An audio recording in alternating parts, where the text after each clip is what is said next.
Oh, mga ka-TH, good morning. So, malapit na natin matapos ito.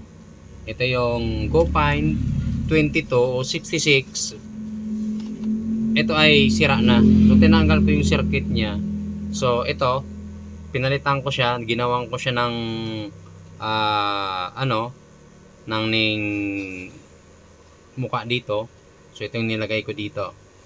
So, ngayon guys, mga ka-TH, wala pa siyang circuit. So, yung box niya ay dito mo siya isasaksak dito. Lahat ng connection ng mga controller dito, lahat yan, isang saksakan ng doon sa board na yon, sa circuit board na yon, para siya gumana. So, ito naman, papakita ko sa inyo mga ka-TH. Ito yan, oh. Yan.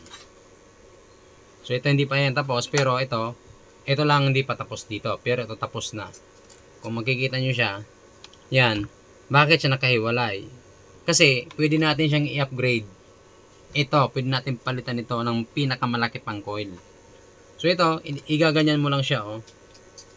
Tutusok mo lang siya dito. Yan, po. Yan. Yan. Kapold lang siya ng ganyan. So, yan, pwede ka na siyang dumitek. So, PA Polonis pa rin po siya, pero ang kanyang handle kasi sa GoFind 22.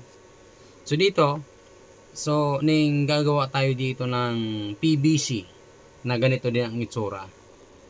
Yan. So, ngayon, hindi mo siya mayuyupi na ganyan na may fold yan. So, kailangan tanggalin mo to kasi ito yung magiging sagabal.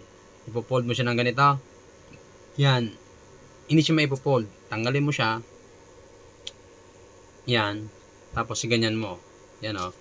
Pwede mo na siyang i-fold. Yan. So, easy to use mga ka-TH. Yan. And then, ito naman, bawa, magaganyan ka.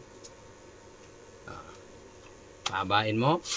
Ay po, i-ano mo muna siya dito. I-plug mo muna. Yan. Pag i-plug mo na siya, pabain mo.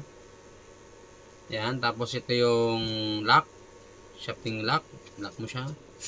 So ito, pwede yung pababain.